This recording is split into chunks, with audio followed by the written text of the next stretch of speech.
दोस्तों, आप सभी को द सीरियन माइंड परिवार की तरफ से डॉक्टर पूनम मेहता का प्यार भरा नमस्कार। आज हम महाअवतार बाबा जी के स्मृति दिवस के ऊपर एक मिनी विजडम सीरीज को लॉन्च कर रहे हैं। इस सीरीज को लॉन्च करने का हमारा उद्देश्य, जो हमारा मिशन है, जो हमारा विजन है, हम उसी को आगे बढ़ा रहे हैं। जो लोग हमसे बहुत समय से जुड़े हुए हैं उन्हें द सीरियन माइंड परिवार का विजन और मिशन मालूम है, लेकिन नए जुड़े लोगों को हम ये बताना चाहते हैं कि हमारा मिशन ये है कि हमें मेंटल हेल्थ अवेयरनेस जो ऑलरेडी है, हम उसको और बढ़ाना चाहते हैं और उसको हम एक बहुत ही होलिस्टिक वे के अंदर बढ़ाना चाह रहे हैं, जिससे कि जो हमारा विजन है कि जितनी भी सोल्स जो इस अर्थ पे रहती हैं वो बहुत ही सुकून का जीवन जिए, उनके ऊपर जितनी भी इग्नोरेंस की लेयर्स हैं वो रिमूव हो और वो अपने आप को अपने ट्रू सेल्फ के साथ कनेक्ट कर सकें।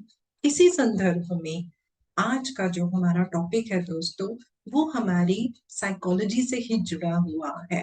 उस टॉपिक के बारे में बात करने से पहले मैं आप सबको ये बताना चाहती हूँ कि हम एक बहुत ही खूबसूरत संगम है बॉडी माइंड एंड सोल का, जो हम सब लोग जानते भी हैं। अपनी बॉडी को मेंटेन करने के लिए हम ना सिर्फ हेल्दी भोजन खाते हैं, कुछ नियमों का समय का पालन करते हैं, एक्सरसाइज करते हैं, योगा करते हैं, प्राणायाम करते हैं, अलग अलग तरीके की एक्सरसाइज सब लोग करते हैं। अब यदि हम बात करें अपने माइंड की, तो मेरे को ऐसा लगता है कि जो माइंड है ये बहुत ही एक इम्पोर्टेंट कड़ी है। क्यों? क्योंकि जो हमारे विचार हैं, जैसी हमारे अंदर फीलिंग्स आती हैं, जैसे हमारे अंदर इमोशंस आते हैं, अगर वो हेल्दी वे में नहीं होते हैं तो वो ना सिर्फ हमारे को माइंड लेवल पे साइकोलॉजिकल लेवल पे परेशान करते हैं, वो हमारी बॉडी को भी इम्पैक्ट करते हैं और वो हमारी सोल को भी इम्पैक्ट करते हैं।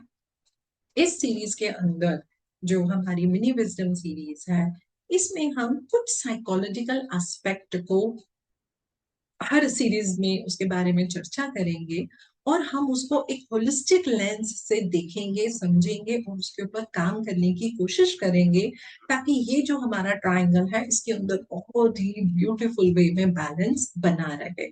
तो दोस्तों, आज मैं जिस टॉपिक के ऊपर आपके साथ शेयरिंग करना चाह रही हूँ वो है हमारा एटीट्यूड।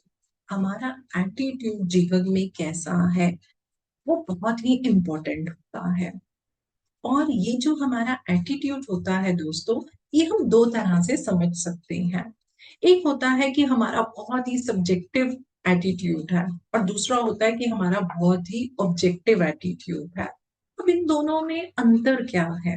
सब्जेक्टिव एटीट्यूड अगर हम बोले तो हम साधारण शब्दों में समझ सकते हैं, मैटर ऑफ ओपिनियन, यानी कि किसी भी बात में, किसी भी सिचुएशन में या किसी भी रिलेशनशिप के अंदर हम क्या सोचते हैं, हम क्या ओपिनियन रखते हैं। कभी कभी हमारी ओपिनियन जो है वो हमारे कुछ हमारे अंदर मान्यताएं होती हैं, हमारे बिलीफ्स होते हैं, वो उनके साथ जुड़ी होती हैं। और जब दोस्तों हम अपने एटीट्यूड को जरूरत से ज्यादा सब्जेक्टिव रखते हैं तो क्या इसका असर हमारे ऊपर आता है? हम सेल्फ पिटी में चले जाते हैं। जब हम सेल्फ पिटी में चले जाते हैं, उसका क्या मतलब हुआ? उसका मतलब ये हुआ कि हम हर बात को बहुत पर्सनली लेने लग जाते हैं, हम बहुत टची बन जाते हैं। इसी का जो दूसरा प्रकार है वो है अपने अंदर ऑब्जेक्टिव एटीट्यूड रखना।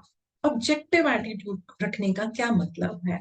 ऑब्जेक्टिव एटीट्यूड का ये मतलब है कि लाइफ में किसी भी तरीके की सिचुएशन आए, कोई चैलेंज आ रहा है, कोई रिलेशनशिप इशू आ रहा है, मुझे ये पता होना चाहिए now what is the best attitude इस परिस्थिति में, इस चैलेंज के अंदर, इस काम को करने के लिए, इस रिश्ते के अंदर मेरा बेस्ट एटीट्यूड क्या होना चाहिए।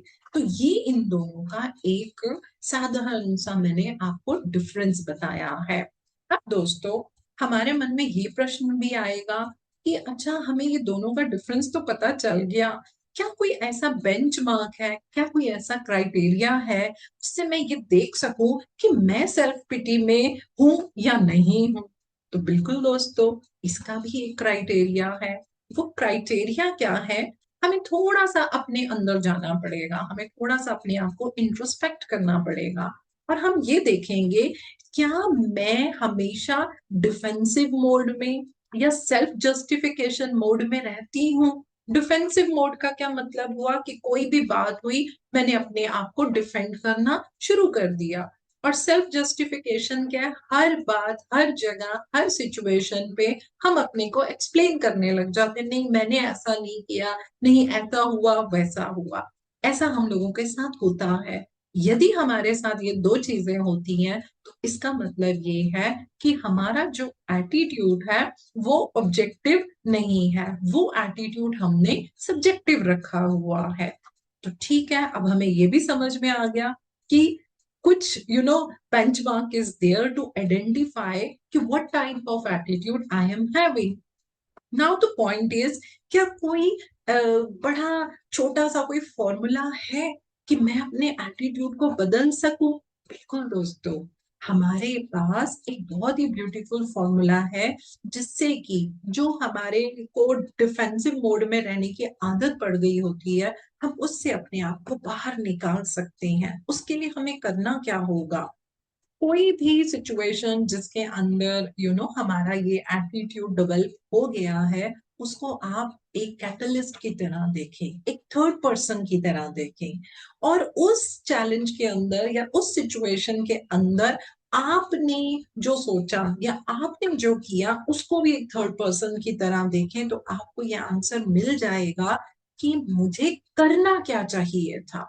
बस सिर्फ इतना करना है। जब हमें ये पता चल गया कि मुझे करना क्या चाहिए था और मैंने क्या कर दिया, तो अगली बार अब हम क्या करेंगे, जब भी कोई ऐसी सिचुएशन आएगी तो हम तुरंत रिएक्ट नहीं करेंगे। हम उस सिचुएशन को एक थर्ड पर्सन की तरह देखेंगे, हम अपना समय लेंगे, हम उसके अंदर ऑब्जेक्टिविटी को डालेंगे, और हम उसका एक ऑब्जेक्टिव एटीट्यूड के साथ जो है वो हल निकालने की कोशिश करेंगे। इसी के साथ कभी कभी हमारे अंदर एक ये प्रश्न भी आ जाता है कि जीवन में इतने चैलेंजेस आते ही क्यों हैं, हमें इतनी समस्याओं का सामना करना ही क्यों पड़ता है।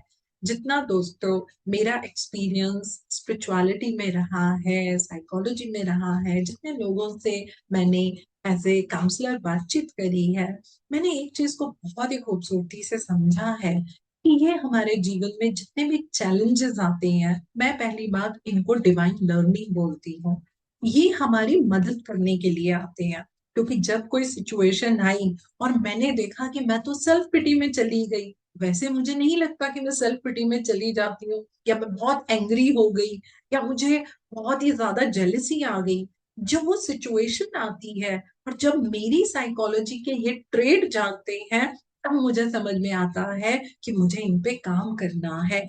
और जब तक हम इनके ऊपर काम नहीं करेंगे दोस्तों, हम अपनी कॉन्शियसनेस को एक्सपेंड नहीं कर सकते। साधारण शब्दों में हम अपनी सोल की प्रोग्रेस नहीं कर सकते। और जिनको आप यूनिवर्स बोलिए, गॉड बोलिए, परमात्मा बोलिए, आप किसी भी नाम से उनको बुलाएं, वो चाहते हैं कि हम अपने ट्रू सेल्फ तक जाएं, यानी कि हमारे अंदर वो ट्रेड्स आए कि हम अपने आप को ट्रू सेल्फ के साथ रिकनेक्ट कर सकें। तो वो हमारे सामने आके हमें नहीं बता पाते हैं, वो हमारे जीवन में वैसी सिचुएशंस देते हैं, वैसे चैलेंजेस देते हैं, वैसे रिलेशनशिप देते हैं, और हमें उनके ऊपर पॉजिटिव एटीट्यूड के साथ उनका सामना करना चाहिए। आज के लिए दोस्तों इतना ही। आप सबका बहुत थैंक्स।